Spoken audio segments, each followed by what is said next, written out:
Hello everyone, Tim here again. I want to go ahead and share a few little tips about Google Chrome with you.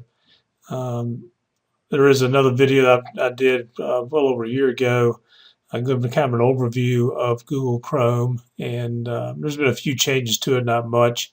So that's the reason I posted that one because it give you information about Chrome some of you may not be aware of. So I'm going to go ahead and just share few little quick tips here with you, and hopefully you'll find them of value, maybe some that you may not be aware of.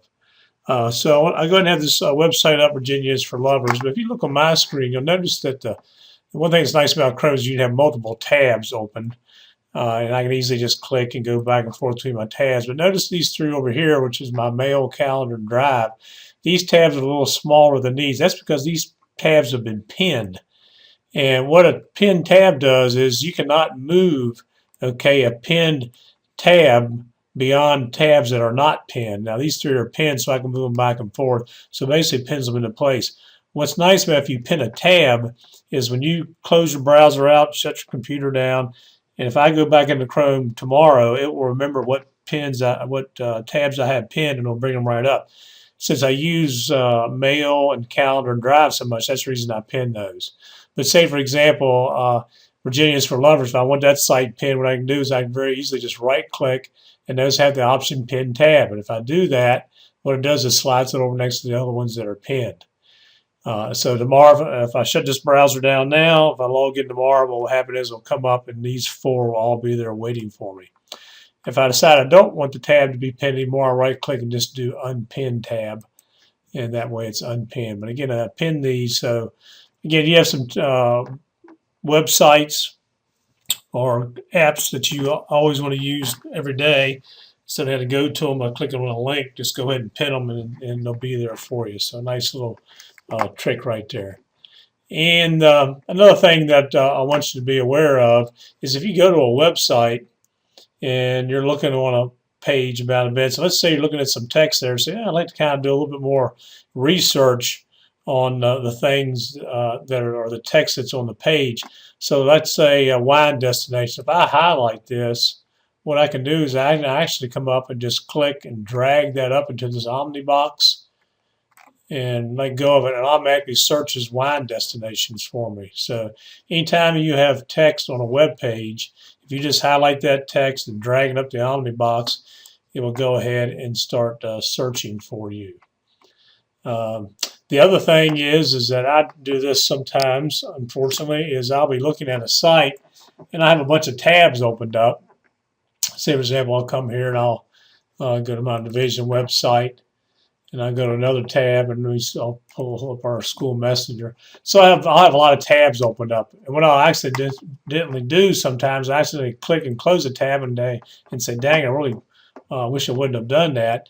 A little keyboard shortcut that you can use to bring back a tab that you just accidentally closed. If you hold your Control Shift T key, it'll automatically bring back the most recent tab that you deleted. And you can do this 10 times in a row. So again, I'm holding down Control Shift key and the letter T key at the same time, and it will bring up, see, most recent tabs that I closed out in the order that I did them. So Control Shift T will bring back tabs that you maybe accidentally deleted or just closed out. Let me go and just close those for now.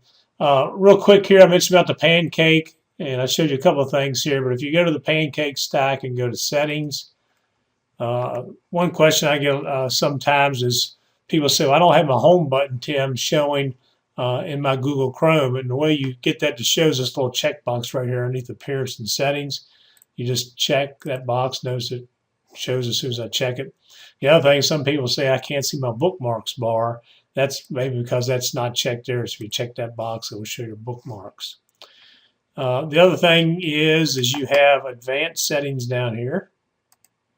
And if you click on that Show Advanced Settings, the one that I probably point out the most coming down through here is this Downloads. This by default is not checked. So anytime you download, let's say you go to a website and you download, well, it could be an image or an application. The default is to this C drive, Users Tech Downloads. And some people, when they download it, they say, I don't know where to go. they can't find it. That's the reason I like to check this box when I tell people to do it. So now when you go to download or save something from a website, it will ask you, hey, where do you want to save this file, or where do you want to save this picture, if you have that box checked. So I think it's a good idea to do that. Another thing I didn't point out there, but you do have actual appearance or themes you can get. So you can change the appearance of your Chrome browser. There's a bunch of themes that you can select from. I don't know if there's any educational value to them, but I do want to point out that there's a lot of there. They're all located in the Chrome Web Store. Okay. I think that's the most, I guess, the most important thing. I guess the other one here too is on startup. They have this option here. I have that I open up a new tab page anytime when I start up Chrome. Again, it'll remember my pinned tabs. It will come to an open tab page like this. Will always be showing up as my other tab whenever I go to open it up. But if you go to settings here, you can actually select this radio button and continue where you left off. So whatever pages you were on when you shut down Chrome the day before or earlier or whatever, it will bring up all the pages that you had opened up when you last shut it down. And then if you select this radio button here, you can actually click on Set Pages, and you can select what specific pages you want to come up every time you open up Chrome, and you can actually enter new URLs right here.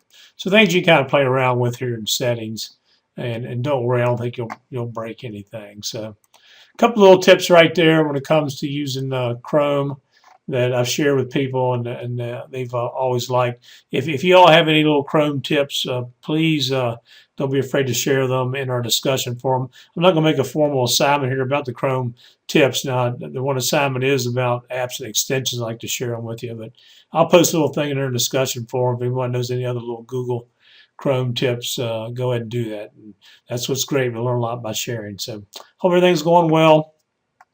Take care and stay cool out there. Bye-bye.